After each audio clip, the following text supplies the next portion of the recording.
जी, अस्सलाम वालेकुम and welcome to my this video hero and zero.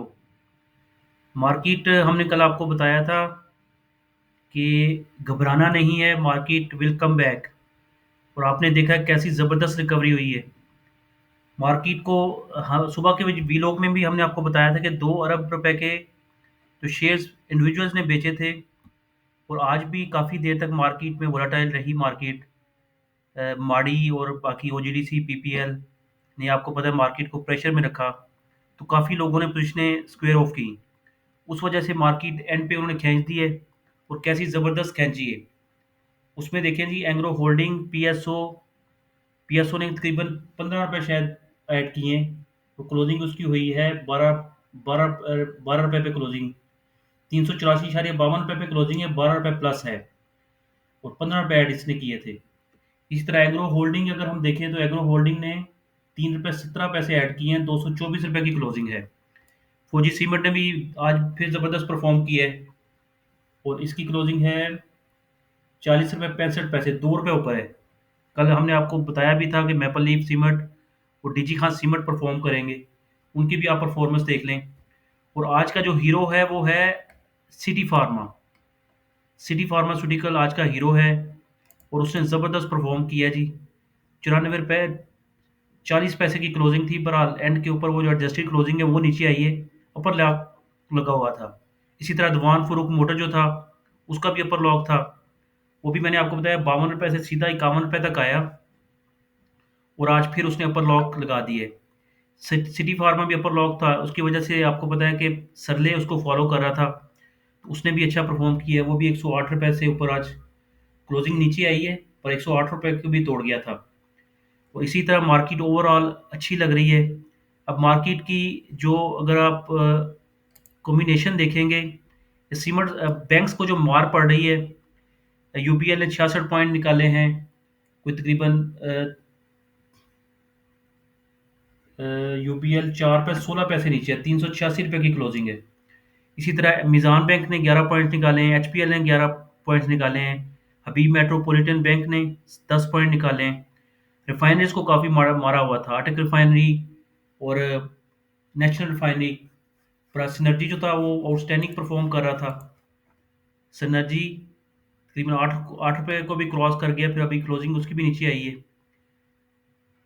Synergy ₹7.98 high लगाया है इसने, ठीक है जी। 14 करोड़ का वॉल्यूम था और अगर आप वॉल्यूम्स देखें तो 37 करोड़ के वॉल्यूम्स हैं अपना के एस सी 100 के, और जो ऑल शेयर्स वॉल्यूम्स हैं वो हैं 67 करोड़ के। तो वॉल्यूम्स रीज़नेबल लेवल पे हैं। अभी एक जो डर था ना मार्केट को कि जी नेक्स्ट वीक से जो स्क्वेयर ऑफ शुरू होता है कि रोल ओवर वीक शुरू होता है, वो roll over week next week तक जाने की ज़रूरत नहीं है आपको। मैं आपको दिखाता हूँ कि अगर आप देखेंगे ना ये, वो तो आपको पता है 2-3 महीने के इकट्ठे चल रहे हैं। लेट्स सपोज़ हम सिटी फार्मा को देखते हैं। सिटी फार्मा था, देखें ये जनवरी जो ट्रेड हो रहा है, 1,22,00,000 ट्रेड हुए शेयर इसमें, तो ₹93.68 इसकी क्लोजिंग है, बहरहाल ₹94.88 का एक अपर लॉक था। उसी तरह जो उसका फरवरी का भी शुरू हो गया है आज ही। वो शुरू तो हर महीने आपको पता है 3 जनवरी, फरवरी, मार्च, जिस महीने में भी आप हैं ना उसके 3 फ्यूचर्स ट्रेडिंग हो रही होती है। अगर एक्टिविटी ज़्यादा हो किसी शेयर में, ऊपर की तरफ या नीचे की तरफ, तो जो दूसरा उसका फ्यूचर मंथ होता है वो भी एक्टिव हो जाता है। अब ये देखें 3,20,000 शेयर इसमें भी ट्रेड हो गए, जो फरवरी का था सिटी फार्मा। इसी तरह बाकी दूसरे शेयरों में भी आप देखेंगे, अगर आप सिनर्जी में अगर हम देखते हैं, सिनर्जी में ये देखें 3 करोड़ शेयर तो जनवरी में ट्रेड हुए फ्यूचर में, पर 17,32,000 शेयर फ्यूचर में भी फरवरी में भी ट्रेड हो गए। जो नेक्स्ट वीक से हम कंसिडर करेंगे जी नेक्स्ट वीक से शुरू होगा, वो अभी से शुरू है। तो वो जो एक थोड़ा-सा फ़ियर था कि जी नेक्स्ट वीक से रोल ओवर वीक शुरू होना है, वो रोल ओवर वीक अभी से स्टार्ट हो चुका है, उसमें कोई मुश्किल नहीं है। ठीक है जी। अब मार्केट मैंने बार-बार आपको बता रहा हूँ, बार-बार बता रहा हूँ कि उसका एक रेंज है। ये देखें, ये भी मार्केट जो 1% रह गया ना, ये भी रिकवर करेगी। मार्केट की रेंज यही है, 1,13,000 से 1,16,000, 3,000 पॉइंट की रेंज है। मार्केट इसी के दरमियान, मैंने आपको कहा ना जनवरी क्लोजिंग इसी के दरमियान आएगी। और अब ये जो मार पड़ी हुई थी बैंक्स को, ये आपने पोजीशन जो ली हुई हैं, ये मेरा ख्याल है मंडे तक आप लेके जा सकते हैं। कल फ्राइडे है, तो मंडे तक जब अनाउंसमेंट आनी है मॉनेटरी पॉलिसी की, और कल अगर आपने पोजीशन किसी ने बनानी है तो बैंक्स में पोजीशन बनाएं। यूपीएल, मिजान बैंक, एचबीएल, ये नेशनल बैंक ऑफ पाकिस्तान, ये परफॉर्म नहीं कर रहे, अपने आप को एक करेक्शन फेज में डाला हुआ है और बड़े साइड लाइन हुए हैं। तो ये अब मॉनेटरी पॉलिसी जो अनाउंसमेंट है वह क्लोज है, तो ये जो शेयर्स हैं ये परफॉर्म करेंगे। बैंकिंग सेक्टर, जो सीमेंट सेक्टर्स हैं वो भी परफॉर्म करेंगे, वो मैं ये नहीं कह रहा कि वो परफॉर्म नहीं करेंगे। हर शेयर ने परफॉर्म किया है। पहला आपको पता चल गया है, पाकिस्तान रिफाइनरी भी चल गया है। अटक रिफाइनरी, वो जो नेशनल रिफाइनरी है वो प्रेशर्स में बंद हुई है। अब नेशनल रिफाइनरी के अगर रिजल्ट्स आएंगे वीक, अटक रिफाइनरी के क्लोज आएंगे, तो लेट्स सी कि कौन सा शेयर किसको फॉलो करवाता है। अटक रिफाइनरी के शेयर्स अगर स्ट्रॉन्ग आते हैं और वो ऊपर की तरफ भागेगा और नेशनल रिफाइनरी अगर नीचे की तरफ भागेगा, तो एक इंशाल्लाह वो एडजस्टमेंट आपको नजर आती हुई नजर आएगी। और माड़ी में जो दुनिया फंसी हुई है, माड़ी में आप थोड़ा सा वेट कर लें, उसके रिजल्ट्स आने दें। जो एक आपको पता है मार्केट प्लेयर है, उसने जो पोजीशन बनाई हुई है ना, वो उसी को कैरी करेगा। अभी इमीडिएटली आप सोचेंगे कि माड़ी थोड़ा-सा वापस आ जाएगा। अब उसके रिज़ल्ट जो हैं मंडे वाले दिन, रिज़ल्ट्स के बाद अगर आप उसको में एंट्री लेना चाहते हैं वो बेहतर है। अभी एंट्री उसमें मत लें। आज भी ₹570 से नीचे तोड़ के फिर वापस आया है। तो अगर ये ₹600 से नीचे ट्रेड होता रहेगा तो ये प्रेशर स्टॉक है। थोड़ा-सा वेट कर लें, मंडे को जब रिज़ल्ट्स आते हैं, लेट्स सी रिज़ल्ट्स में वो क्या अनाउंसमेंट देता है।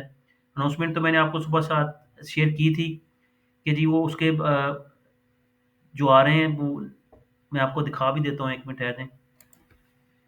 वीक्स आ रहे हैं। अर्निंग जो हैं वीक आ रही हैं, जो अर्निंग वीक आएँगी तो 44% तक वीक आ रही हैं। डिविडेंड उसने अनाउंस नहीं करना, ₹30 की अर्निंग्स हैं, और जब डिविडेंड अनाउंस नहीं करेगा प्रेशर उसका आएगा।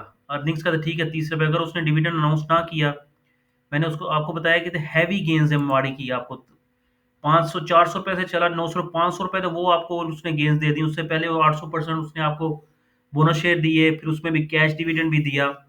और क्या चाहिए आपको? तो थोड़ा-सा अगर वो ब्रीथिंग लेगा, उसमें उसने लोगों से माल छुड़वाना है। अब दुनिया को थोड़ी-सी जो आदत पड़ी हुई थी कि 980% डिविडेंड और 580% डिविडेंड, मसलन ₹90 का डिविडेंड आता था, ₹134 का डिविडेंड आया, अब डिविडेंड आएगा ₹10 का। जब ₹10 का डिविडेंड आएगा तो थोड़ा-सा ट्रबल सम होगा मार्केट के लिए, शेयर होल्डर्स के लिए। बड़े प्लेयर्स को तो पता है, पर मसला सारा छोटे शेयर्स का ही होता है ना। छोटे शेयर्स को अब अभी आप देखें ना, मार्केट के एंड तक यही दिखाते रहे कि जी मार्केट थोड़ी-सी प्रेशर में है, मार दिया। फिर सारे शेयर उठा के ले गए आधे घंटे में। और ये मार्केट इस तरह, मार्केट इसी चीज़ का नाम है। और सिटी फार्मा होल्डिंग जो है, उसको होल्ड करना चाहिए, बेचना चाहिए। अभी जो सिटी फार्मा की गेम है, मैंने आपको बताया कि सबसे बड़ा प्लेयर है पाकिस्तान में एपीआई का। एक्टिव फार्मास्यूटिकल इंग्रीडिएंट जो हैं, वो ये प्रोड्यूस करता है, और एक एक टाइप ऑफ मोनोपोली है। जो मटीरियल दुनिया से 90% इम्पोर्ट होता है, वो ये बना रहा है। तो एक बड़ा क्रिटिकल फंक्शन है इसका इंडस्ट्री में ना, सिटी फार्मा का। तो आपको सेल्स भी बड़ी ज़बरदस्त सेल्स हैं इसकी। देखिए ना, 5.7 बिलियन सेल्स थी 2021 में, और ग्रोथ इसकी है 12.4 अरब। सेल्स होगी 12.4 अरब रुपए की सेल्स हैं। तो अगर आप हर साल लगाएँगे, देखिए 5.7 बिलियन से ये तकरीबन डबल होगी 2022 में। फिर 2023 में 12 अरब, मज़ीद 20% बढ़ गई। यहाँ से 100% और प्लस 20% और यहाँ पे सस्टेन की। फिर 2023 में भी वही 12 अरब आई, और 2024 में भी 12 अरब आई। अब अगर वो प्राइसेज़ इंक्रीज़ का इम्पैक्ट आता है इसके ऊपर, वॉल्यूम्स अगर बढ़ गए तो और भी मल्टीप्लाई हो जाएगा इफ़ेक्ट। अगर वॉल्यूम नहीं भी बढ़ते, लेट्स सपोज़ अगर इसकी 15 अरब रुपए की आ जाती अर्निंग 2025 में, तो यू कैन इमेजिन कि ये जो एजीपी का शेयर है और ये जो दोनों शेयर्स हैं, ये दोनों आपस में इनकी बुक्स इतनी वो नहीं है, डिस्टिंक्शन नहीं है, सिमिलर है।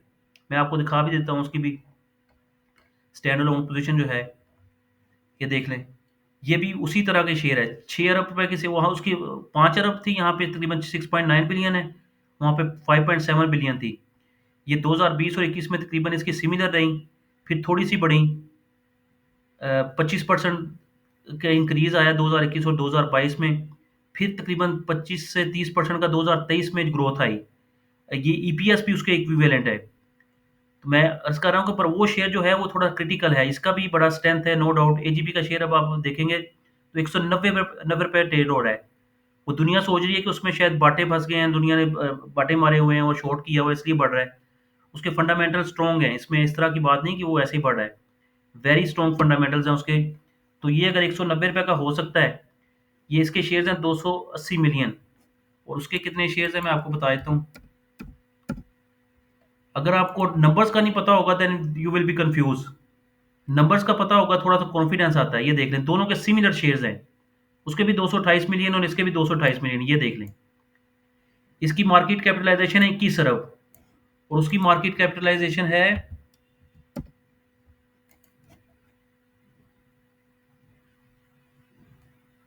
190 रुपए का शेयर है 53 अरब। ठीक है जी, डबल है इससे मार्केट कैपिटल। शेयर सिमिलर हैं, दोनों के बराबर हैं शेयर। तो ये आज का वीलॉग है इंशाल्लाह। बाकी मैं आपके साथ जो आप रिजल्ट्स भी आपको होंडा एटलस कार्स के भी रिजल्ट्स दिए आपको, हमने सुबह गाइड भी किया मार्केट में किस तरह परफॉर्मेंस देनी है, और सारी आपको टिप्स भी बताई हुई हैं इंशाल्लाह। सारी की सारी टिप्स रियलाइजेशन में हैं, दे आर गोइंग गुड। और जो भी हमने बात की वो अल्हम्दुलिल्लाह वो थोड़ी सी ट्रूथफुल रही है। मतलब आपके लिए जिसने सुना है, लोगों ने काफ़ी, मैंने बताया माड़ी में काफ़ी सेविंग्स की है मेरी वजह से, जिन्होंने वीडियो मेरी सुनी और मार्क शेयर छोड़ दी है। अब वो नीचे शेयर पूछ रहे थे कि कब लेना है। मैं आपको बता रहा हूँ कि थोड़ा सा रुक जाएं, रिजल्ट्स आने दें, रिजल्ट्स के ऊपर लेट्स सी कि वो क्या किस तरह का रिएक्शन देता है। उसके बाद 1-2 दिन बाद ये सेटल हो जाता है, जब फिर शेयर लीजिएगा। ये जिन के शेयर्स मार्केट में उनकी अपना जिस तरह ये देखें ना, ओजीडीसी, पीपीएल, इनकी अर्निंग्स में प्रेशर है। जो प्रेशर रहेगा तो मंडे कितनी दूर है, 2 ट्रेडिंग सेशन है, फ्राइडे और मंडे। मैं ये आपको दिखाने लगा था जो हमने सुबह आपके साथ शेयर किया था, अर्निंग्स उसकी, ओजीडीसीएल, पीपीएल और उसकी। 1 मिनट होल्ड कीजिएगा ज़रा प्लीज़। ये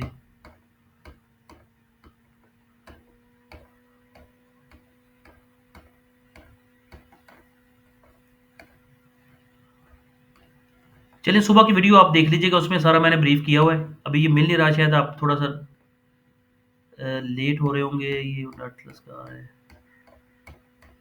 काफ़ी पीछे चला गया।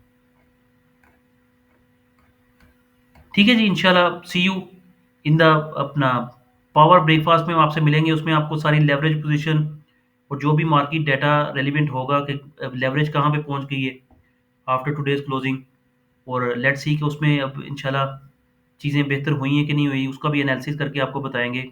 और फाइनेंशियल इंस्टीट्यूशन, लोकल इंस्टीट्यूशन की क्या पोजीशन है, इंडिविजुअल से कल जो माल बिकवाया था, अब इंडिविजुअल्स दोबारा इन हुए हैं कि नहीं हुए, या कौन से अब लोकल जो प्लेयर है वो फ्रंट पे आया है, वो इंशाल्लाह सारी पोजीशन आपसे शेयर करेंगे। Thank you so much for the till the next video and have a nice night.